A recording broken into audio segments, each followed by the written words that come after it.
Hello, everyone. My name is Melina, and this is, Jordan. and we are the board certified bays. Yes, we are. Welcome back. How you doing? I'm good. Good, good, good, good. Another episode, another Yeah. fun time. Yeah, How's your week? busy. Sounds normal. Started a little bit of work while also having our two children, so it's been a little chaotic. But good. So That's good. What'd you expect to happen there? I don't know, but it's fun being back. But it's a lot It always doing is. it all. Which So brings us to our topic today. yeah. Expectation versus reality. Oh, I see what you did there. Okay. Nah, she got it. Yeah, sorry. I'm tired. Yeah. But yeah. Okay, so what is an expectation? Can you explain a little bit further? So you just switched it on me. Mm-hmm. So you started throwing it back. Yeah. Okay. Sorry. I love it. It's all right. So an expectation is just the way that you think, believe, perceive that the session is going to go. Okay. So we're Right? talking specifically in ABA. We'll just talk specifically about ABA because we all have expectations of things. Yeah. Right? Expectation of communication, expectation of actions, expectation of how things are going to go.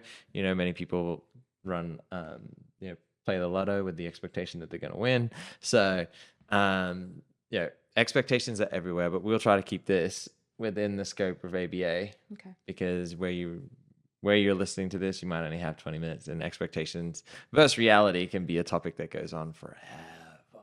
Okay. So we'll keep it within ABA. What do you think of when you hear expectation? Yeah, when it comes to sessions, I think of my staff. I think of when they expect session to go a certain way, like they've made this beautiful plan and they're like, we're gonna do this and then we're gonna do this and then we're gonna do this, and then it does not go that way and they're like, what the heck, I had a plan. And it's like, girl, what did you think was gonna happen? So I think of that, like expectations of like an interesting one is like when we're teaching a new concept, right, and people are like shocked that the client can't do it yet or like aren't getting it and it's day one, and you're like, well, why did you expect them to be able to do it if we're literally like starting today? Mm-hmm. That's the initial thing. That's what we're here for. Literally. So those are like the things that I think of initially. What about you? Yeah. I mean, I feel like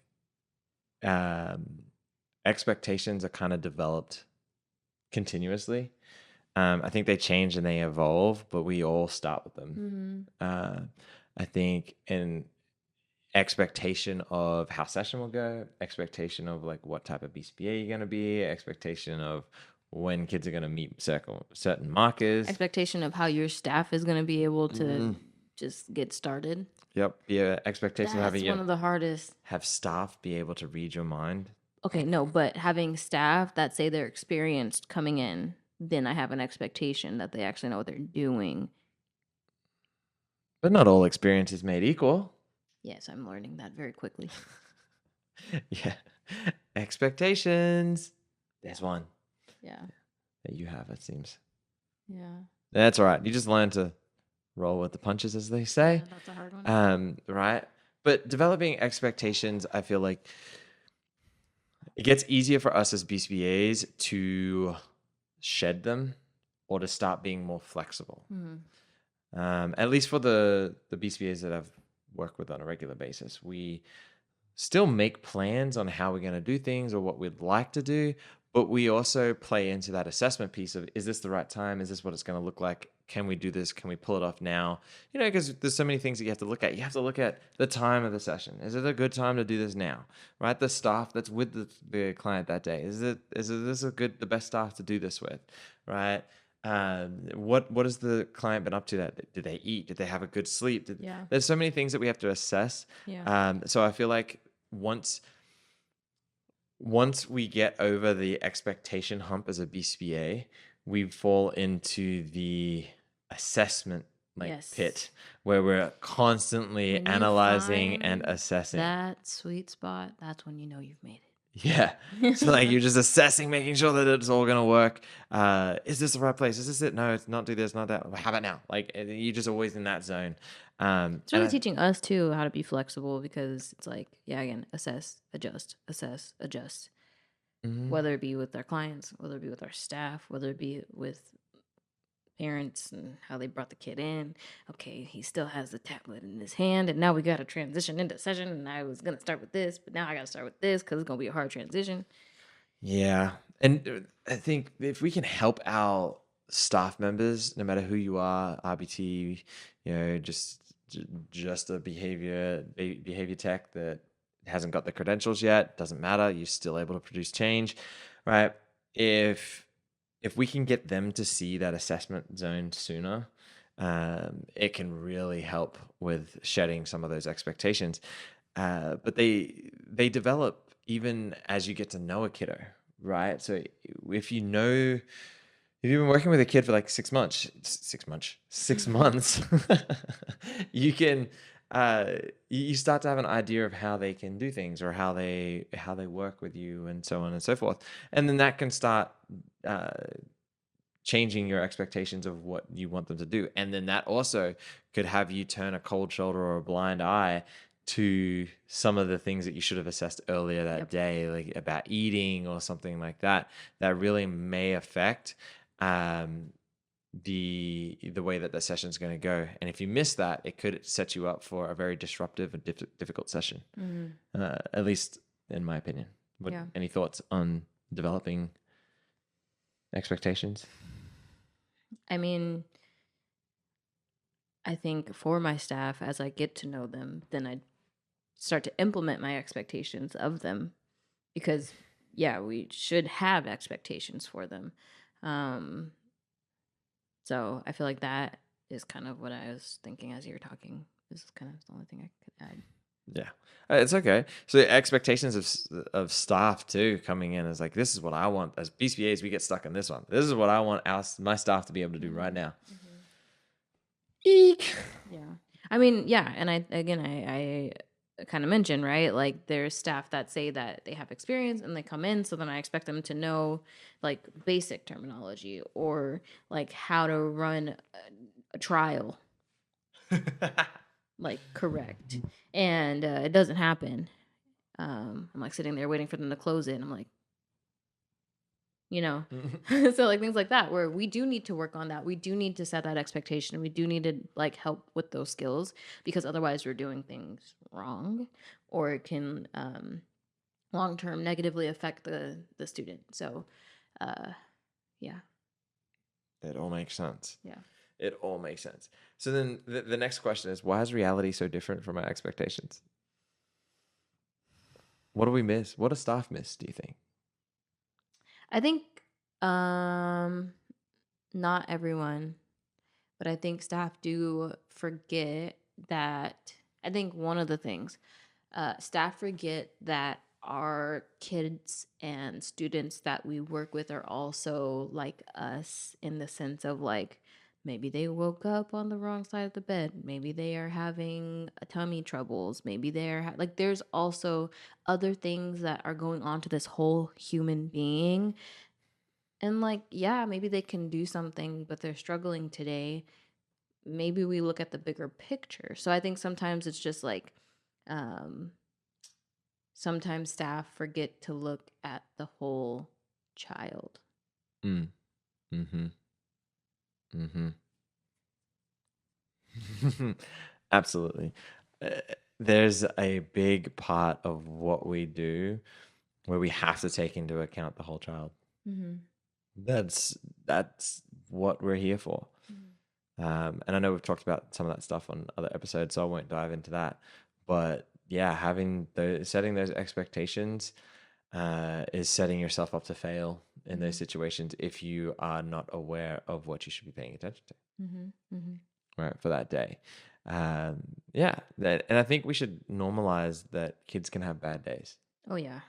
Absolutely. Not everything is just, oh, it's this Man, function, it's that function, it's this, we need to do this now. Like you're having a rough day.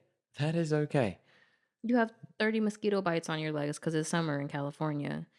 You're frustrated and itchy on your legs. I understand you don't want to do this right now. So let's see what can we Yes. adjust, you know? Right. Like, And you can't plan for a kiddo to show up with no. mosquito bites.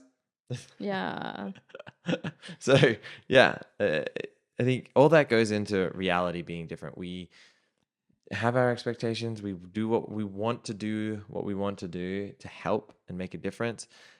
But we also have to realize that in reality, we don't have control over every little thing that's going to happen hmm or that is And possible. and just sorry, side note to what we were just saying, like too, a lot of our kids struggle with sleep. That one in and of Mm. itself can be like a huge one where like it can make And or break eating. their day. And eating. Yeah. So like, being backed up, things like that. Like Mm-hmm. all those things, especially when you have already unique sensory needs, um, can definitely overshadow you trying to do some matching goals. Like Mm-hmm. there's other things that we're gonna have to kind of, focus on at that point. So yeah. And I think the being flexible as a staff and knowing which battles to take on, I think is really important as well when Mhm. it comes to expectations versus reality.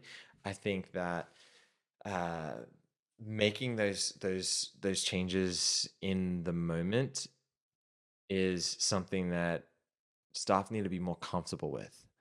I do think that there are times I was like, I got this goal, I got this goal. There's like all these lists that my BCBA has given me. I need to run all of these. And I think that goes into their expectations of what it is. Like I have to run this, I have to do this, and so on and so forth. But we all know as BCBAs and clinicians that have been in the field for a long time is we can throw all that out the window and work on behavior at any moment. Yeah, That's what coping we're here skills. for, Like I'm right? having a really hard day. I don't know how to cope with any of this. Okay, cool. Let's work on that. Yes. Right. And then, yeah, if the kiddo tells you that, that's great. But a lot of ours won't No. and don't know how to tell you that yet. And so we need to be able to pick up on those signs. And it's not just about what we want to do. hmm Right. And I think that's also one of the negative sides of the field is there's a lot of people that just think that the goals and that's all that they run. But we're behavior analysts. We're supposed to analyze and make successful, meaningful change to their lives. Applied. There we go. One of our other Applied. episodes. And so there is that part that goes into expectations and kind of messes us up too a little bit here and there. I think as BCBAs we get messed up and well, I don't say messed up, that's the wrong word. We get kind of stuck on the expectations we have for our staff to do hmm things because at times we expect our staff to be similar to us because we've worked with them for so long hmm that we're expecting them to do things the way we would do it or with very little. And I know I run into this all the time. If I'm with a kiddo, I try not to talk about kids in front of them. And so I will kind of leave out words on purpose or say things kind of around with the expectation that my staff is going to pick up everything that I'm saying because I've worked with them for a while. Yep. And then I fall short because it's not communicated. But if things don't turn out the way that I'm expecting or hoping for, I don't get upset or frustrated about it. I just know that there's a communication error because of Yep. the way that I chose to delegate or communicate that to them. Yep. And so just having that reflection, I don't think having expectations is bad. I think expectations becomes bad if they cause emotions in you hmm that can be negative. hmm Right? If we can shed that part, I think that would um, take steps to, I guess, alleviate some of the stress from having those expectations. Yeah, for It's not sure. going to stop them. I don't think we can ever really stop having expectations because it's just that's the nature of being human. Yeah. We expect things to go a certain way. Um, Proactively, we work as hard as we can to try and lay out the foundation or the groundwork for things to go the way that we expect it to. Mm-hmm. But that doesn't necessarily mean that's always going to happen. Yeah. Um, so that's just my take on we're not going to be able to stop them, but I think we can do a better job at handling the changes with them. Change is hmm hard already as its own Yeah. on its own, but if we can help with the expectation piece when changes do come up, being more I don't know flexible, Yeah. it'll be Absolutely. okay. Yeah. Yeah. Okay, well, with all of this, tying it back into our relationship, were there any expectations that you had going into marriage that ended up not really being the reality of being married, I guess. I think one of them would have to be like the expectation of living together, like fully, and like that's us. How the shared spaces were going to work. And how um, like household chores and things were going to get done. I think those expectations were shattered day 6, and then we had to figure out how we were going to live together. I think I feel like that is probably common with everybody that Yeah. gets into a relationship and start living together. Is like, oh, I expect my bachelor pad to still look like a bachelor pad. No, it's not gonna All of a sudden, you got pumpkins everywhere. But I hate pumpkins. Anyways, okay. I would say for me, I think just the like dating. I mean, we still date each other, which is important. But I feel like we can't. It's just no way we can do it the same way we were doing it when we were just dating, right? We have children. Doing it. That's the biggest thing. We have children now. So that's that. But also, even then, it was like expecting married life to feel like when we were dating and we are going everywhere and we're going on these trips and blah, blah, blah. I will say it's different though, because it was COVID that messed all that up. Then we had children. So it was like, there Yeah. was no in between time. So that was also I mean, from getting married to COVID, what do we have? A year? No. COVID started March 2020. We got married September 2019. 6 months? Yeah.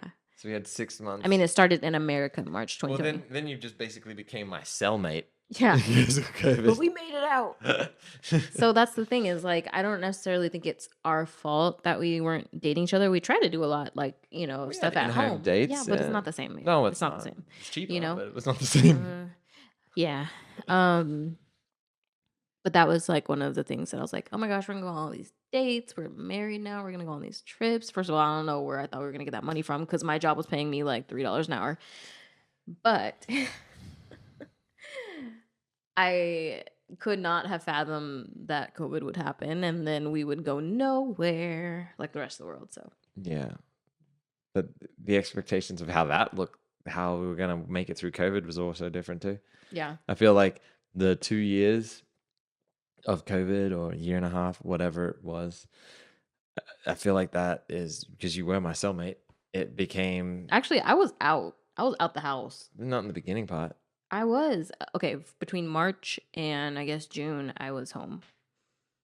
Okay, so But once so July you hit, so I was out. I so was you working were everywhere. you were my cellmate, but you got work release. Yeah, So I got work release. You got to get out. I of was out work. between the hours of 12 Yeah. and 5:30. And I was stuck in the cell. But our apartment's bigger than a cell. But it it made us, you know, I feel like that time was the equivalent of like 5 normal years. Yep. Just crunched down Like, into okay, I like think 2. we're ready to have kids now. Yeah, it's like I think I know absolutely everything and how this is going to be.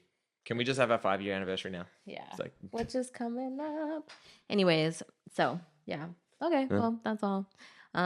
Speaking of date nights, what's one date night that you would want to do that we haven't done in the next 12 months? wow, I got 12 months to do it. Yeah. Because it's almost our anniversary, so I'm talking about for the next year. One date. I don't know. That's a really good one. I'd have to think about that. Okay, stay tuned for next episode. All right, you guys, have a good one. We'll see you later. Bye, guys. Bye. Thanks for joining us.